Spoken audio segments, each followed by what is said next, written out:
Un écran cassé, une batterie à changer, Omerphone Reparts a la solution.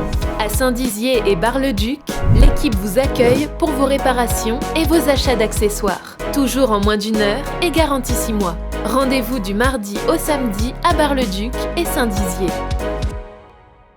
Pas de répit pour les pompiers, même durant l'été. À Saint-Dizier, l'opposition s'agace de l'abandon de la salle Aragon.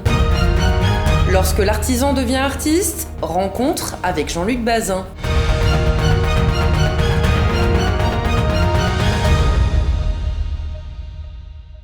Bonsoir à toutes et à tous et bienvenue dans votre journal week-end du vendredi 16 juillet.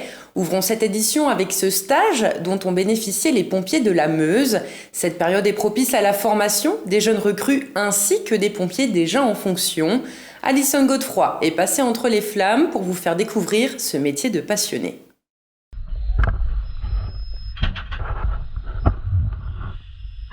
Ici, dans ce caisson à feu, les pompiers de la Meuse se confrontent à la chaleur. L'objectif, se former, observer et comprendre le comportement du feu afin de mener, d'anticiper une éventuelle intervention. Les chefs d'équipe et les jeunes recrues ont recréé des phénomènes thermiques. S'ajoutent à ça des questions de technique de lance, mais aussi de naissance du feu, qui se fait en 4 phases. Le combustible majoritairement perd son eau, donc on a principalement une production de vapeur. Ensuite on a une phase de croissance où là le feu s'étend, les fumées se chargent en particules, montent en température et se chargent également en gaz combustible, puisque c'est une combustion qui est incomplète. Après cette phase de croissance, on arrive à une phase de plein développement où le feu remplit la totalité de la pièce, de la zone feu. Et ensuite, le feu décroît par manque de combustible. Dans cette pièce d'à peine 4 mètres carrés, les jeunes pompiers observent identiquement la fumée. Sa composition, sa densité, sa couleur, sa vélocité donnent des indications sur la dynamique du feu dans la pièce ou le lieu embrasé. Et nous, on observe ça de la pièce adjacente, par où les pompiers arrivent. Et c'est le but même du caisson d'observation, qu'ils puissent lire les indicateurs extérieurs à la zone feu pour savoir ce qui se passe dans la zone feu. Et pourtant, la part d'intervention feu est faible, mais les pompiers se doivent d'être prêts à toute éventualité. Malgré l'image qu'on a, on nous appelle les soldats du feu, mais en fin de compte, avec l'évolution de nos missions, le feu représente une quinzaine de pourcents de nos interventions. 80% des interventions sont plutôt du secours à personne. Pour les jeunes recrues, on doit en fait les confronter au feu, à la chaleur, aux flammes pour qu'ils ne le découvrent pas sur intervention. En fait. Confrontés aux fortes températures et aux fumées, les jeunes recrues étaient enthousiastes de participer à cet exercice. Franchement, très bien pour moi. J'ai franchement apprécié parce que c'est vrai qu'on ne s'attend pas à ça en fait. Ce qu'on est censé apprendre ce matin, c'est lire le feu. La deuxième fois, je suis allée devant parce que je voulais vraiment voir encore de plus près pour voir justement aussi comment je suis capable de résister au feu, à la chaleur, tout ça. Et franchement, c'est super bien passé. Très bien. En plus, on se comprenait tous. C'est vraiment bien passé. On a chaud. Et sinon, ouais, c'est sympa. Quand on voit un feu d'appartement, on se dit « Oh, ça brûle, il y a de la fumée ». Non, pas forcément. Du côté de Gondrecourt-le-Château, la formation des pompiers se poursuit également. Le scénario, un enfant s'est blessé dans cette tour. L'objectif, évacuer la victime, soit par échelle, soit avec l'équipe spécialisée. Pour le bien-être de l'enfant, il a été descendu par le secours en milieu périlleux. Cette situation entraîne quand même un dispositif quand même assez important pour l'installation du dispositif. Notre difficulté à chaque fois, c'est la contrainte, c'est la mise au vide de la civière. C'est notre contrainte, avec l'élasticité des cordes et tout, c'est de positionner cette victime-là dans le vide. Pour cet exercice, toutes les précautions ont été prises. Les jeunes sapeurs-pompiers s'enrichissent de connaissances durant les formations en interne, afin de pouvoir intervenir rapidement dans leurs fonctions d'équipier, chef d'équipe ou chef d'agré. Le métier a évolué déjà sur les techniques, l'évolution aussi du matériel. Et le sapeur-pompier doit toujours se remettre en question pour rester compétent. On a une petite formation en individuel. Après avoir validé les compétences, le sapeur-pompier part en formation intégrée pendant 1 semaine ou plusieurs week-ends dans un centre, comme aujourd'hui à Gondrecourt, afin qu'il puisse mettre ses compétences sur le terrain, sur des mises en situation. Les pompiers se forment à toutes les éventualités et scénarios dans le but d'être prêts à tout pour sauver la population. Conseiller de l'opposition de la ville de Saint-Dizier, le communiste Jean-Luc Bouzon s'inquiète du devenir de la salle Aragon. À ce jour, l'ancienne salle de spectacle Bragarde sert de centre de stockage. Pour Monsieur Bouzon, c'est nier son potentiel. Écoutez-le au micro d'Alison Godefroy. C'est une salle qui me tient à cœur parce que je me rappelle, ça a été créé du temps de Marius Cartier, qui était maire de Saint-Dizier. Ça a été inauguré par Jacques Rallit, qui était un grand homme de culture. Et c'est une salle qui a rendu d'immenses services et qui peut encore en rendre beaucoup. Et je pense que cette salle-là, moi je suis pour la rénover, avec Geneviève Donato qui se bat beaucoup avec moi. Je suis pour la rénover et la mettre à disposition, pourquoi pas sous forme d'une convention au monde associatif de Saint-Dizier, qui la gère eux-mêmes avec une convention avec nous, parce que les fuseaux c'est joli, ok, c'est trop cher. Aucune association de Saint-Dizier ne peut se payer les fuseaux. Donc cette salle-là, elle peut rendre d'immenses services, il faut la rénover et la réouvrir. Voilà. Et quand je pense que la ville de Saint-Dizier ose se présenter en champion du patrimoine, peut-être c'est le patrimoine des maîtres de forge, mais c'est pas le patrimoine du peuple. Parce qu'ils avaient dans l'idée de la raser au départ, faut quand même le dire. Vous savez ce qu'ils en font actuellement? Ils stockent les cartons des archives. Elle peut quand même servir à autre chose. Quand on voit un édifice, regardez ça, c'est lamentable. Ils sont en train de la laisser pourrir pour la foutre par terre, quoi. Ils ne referont pas le coup du marché couvert. C'est une salle dont les associations ont besoin et c'est eux qui les géreraient si on nous écoutait un peu plus. Passons à l'image du jour. Cette semaine, la ville de Chaumont est mise en lumière chez nos voisins allemands grâce à l'artiste Annette Lenz.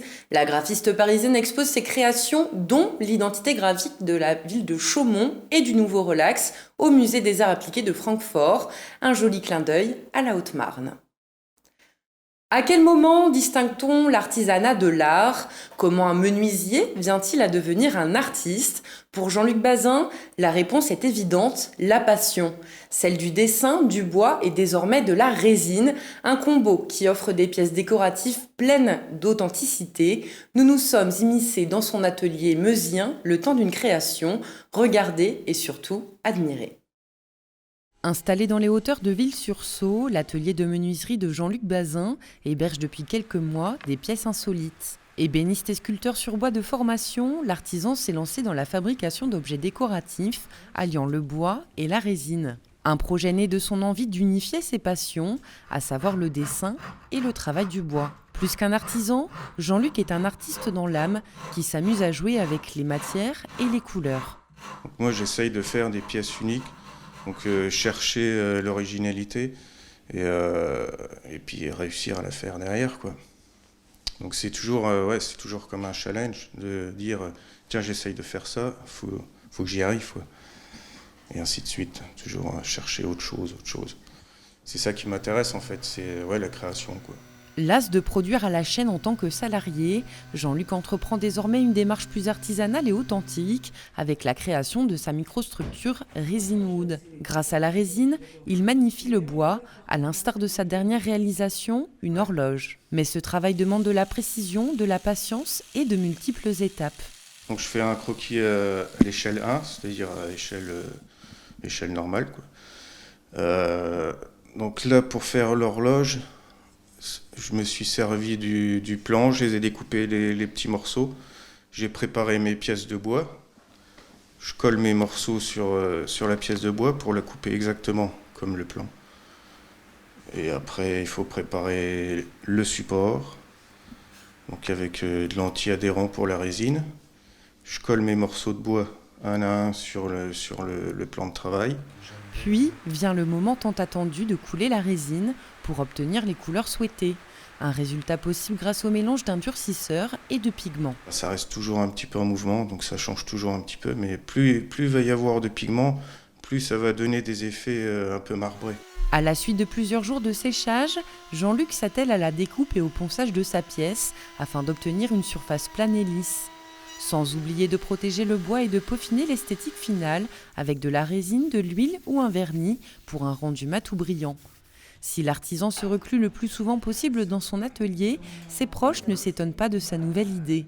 Dès qu'il était tout petit, c'était quelqu'un de très réservé, très timide, et il dessinait toujours dans son coin.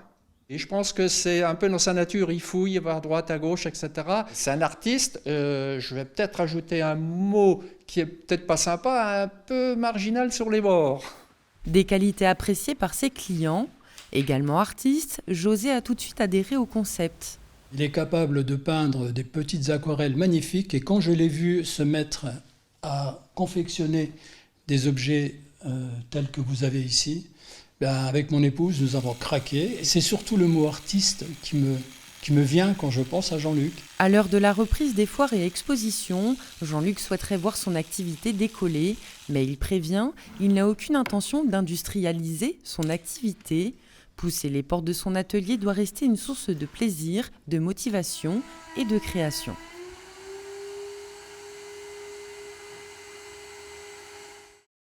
Tout de suite, vos prévisions météo de demain présentées par Alison Godefroy. Excellent week-end à toutes et à tous. Toute l'actualité qui vous concerne, à voir et ou à revoir dès maintenant sur puissancetelevision.fr et sur notre application mobile.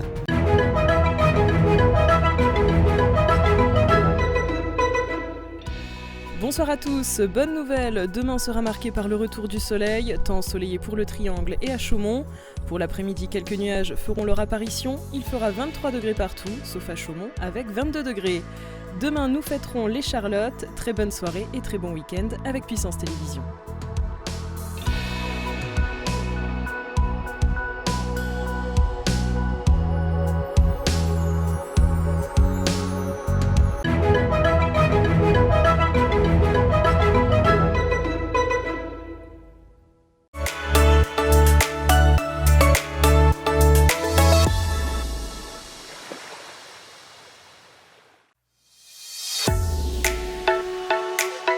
Bonjour à tous et bienvenue dans votre météo des plages. Comme d'habitude, on commence avec le lac du Der. On annonce un ciel nuageux avec quelques rayons de soleil par-ci par-là sur les plages de la Cornée du Der, à Giffaumont, à Champaubert et aux sources du lac.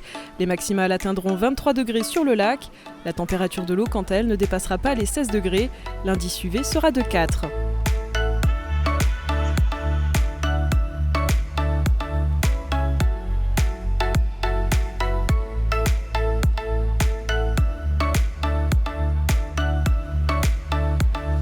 En Meuse, du côté du lac de la Madine, on annonce également du soleil et quelques nuages, 22 degrés pour les plages de Heudicourt et Nonsard, 14 degrés pour la température de l'eau, enfin le vent ne dépassera pas les 17 km/h.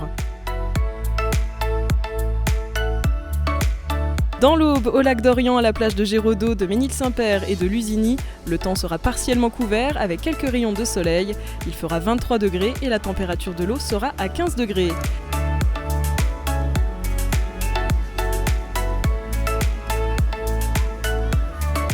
On termine ce bulletin météo avec le lac d'Amance et la plage de Dienville. Au programme du soleil et des nuages, il fera 21 degrés et l'eau sera à 15 degrés. C'est la fin de cette météo des plages, on se retrouve demain sur Puissance Télévision.